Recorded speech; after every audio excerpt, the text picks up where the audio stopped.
I think that's all we'll need you for, George. I know you're anxious to make a train. I have a taxi waiting downstairs. I want the board to know that George gave up his trip to Europe to help straighten things out here these past few months. Good luck to you at school, George. Good luck, George. Good luck. And now we come to the real purpose of this meeting, to appoint a successor to our dear friend, Peter Bailey. Mr. Chairman, I'd like to get to my real purpose. Wait just a minute now. Wait for what? I claim this institution is not necessary to this town. Therefore, Mr. Chairman, I make a motion to dissolve this institution and turn its assets and liabilities over to the receiver. Bloody, you dirty considerable. I'll read this next time. George, did you hear what that wasn't? It's too soon after Peter Bailey's death to talk about chloroforming the building and loan. Peter Bailey died 3 months ago. I second Mr. Potter's motion. Very well. In that case, I'll ask the 2 executive officers to withdraw. But before you go, I'm sure the whole board wishes to express its deep sorrow at the passing of Peter Bailey. Thank you.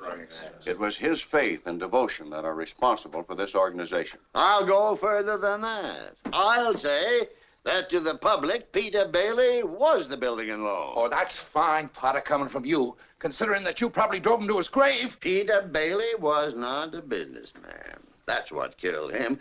Oh, I don't mean any disrespect to him, God rest his soul. He was a man of high ideals, so-called. But ideals without common sense can ruin this town.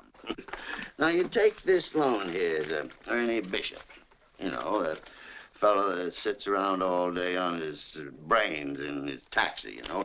I happen to know the bank turned down this loan, but he comes here, and we're building him a house worth $5,000. Why? Well, I handled that, Mr. Potter. You have all the papers there, his salary, insurance. I can personally vouch for his character. Friend of yours? Yes, sir. You see, if you shoot pool with some employee here, you can come and borrow money. What does that get us? A discontented, lazy rabble instead of a thrifty working class. And all because a few starry-eyed dreamers like Peter Bailey stir 'em up and fill their head with a lot of impossible ideas. Now, I say... Just a minute. Just a minute. Now, hold on, Mr. Potter. Just a minute. Now, you're right when you say my father was no businessman. I know that.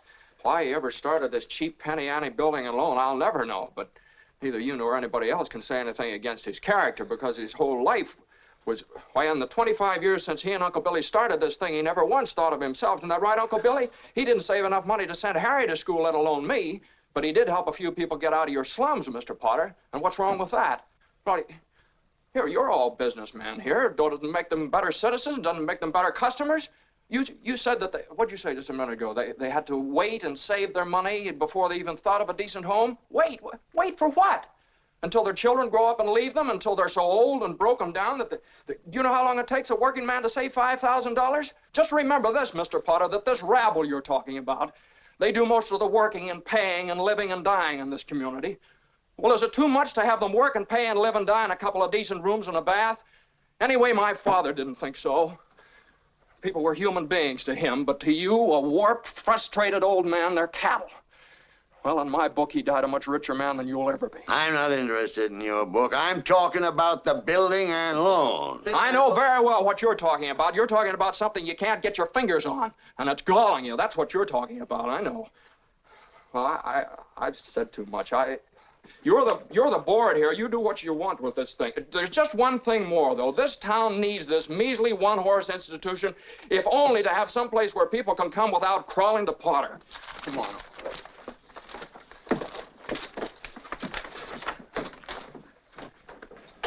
Sentimental hogwash. I want my motion acted on. Boy, oh boy, that was telling, George. Oh boy, you shut his big mouth. You should have heard him. What happened? We heard a lot of yelling. Well, we're being voted out of business after 25 years. Oh. Easy come, easy go. Here it is. Help wanted. Female. You still want me to hang around, George? Yeah, I'll be right down. Yeah, hey, you miss your train. You're a week late for school already. Go on. I wonder what's going on. Oh, never mind. Don't worry about that. They're putting us out of business. So what? I can get another job. I'm only 55. 56. Go on, go on. Hey, look, you gave up your boat trip. Now you don't want to miss college, too, do you? George, they voted Potter down. They want to keep it going. Hooray! You did it, George. You did it. They got one condition. Only one condition. What's that? And that's the best part of it. They've appointed George here as executive secretary to take his father's place. Well, no, but Uncle Billy is... You can keep him on, that's all right. As secretary, you can hire anyone you like. Dr. Cameron, now let's get this thing straight. I'm leaving right now. I'm going to school. This is my last chance. Uncle Billy here, he's your man. But, George, they'll vote with Potter otherwise. I know. He didn't go. That's right. Not only that, but he gave his school money to his brother Harry and sent him to college. Harry became a football star, made second team All-American. Yeah, but what happened to George? George got 4 years older, waiting for Harry to come back and take over the building and loans. Now, there are plenty of jobs around if somebody likes to travel. Look at this, here. Venezuela oil fields. Wanted, man with construction experience. Here's the Yukon. What, right here. Wanted, man with engineering experience. There she blows. You know what the 3 most exciting sounds in the world are? Uh-huh. Breakfast is served, lunch is served, dinner... No. Anchor chains, plane motors, and train whistles. Peanut. There's the professor now. Old Professor Phi Beta George, Kappa. Geographic Explorer Bailey. What, no All-American husky Bailey. dogs, no sleds? Uncle No. Billy, you haven't changed a bit. Nobody ever changes here, you know boy, that. am I glad to see you. Say, where's Mother? She's home cooking the fatted calf. Come on, let's go. Oh, wait a minute. George, Uncle Billy, I want you to meet Ruth. Hello. How do you do? Ruth Dakin. Ruth Dakin Bailey, if you don't mind. That's right. Well, I wired you. I had a surprise. Here she is. Meet the wife. What do you know? Wife. How do you do? Congratulations. do? What am I doing? Congratulations. Come then, Harry, you They're said married, you these got two. big- Why don't you tell somebody? I can't wait to Nobody see tells everybody's me eyes. anything. You really married? Why, yeah. Hey, what's a pretty girl like you doing marrying this two-headed brother of mine? Well, I'll tell you, it's purely mercenary. My father offered him a job. Oh, we got you on the job. Well, Harry's cup running over. George, about that job. Bruce spoke out of turn. I never said I'd take it.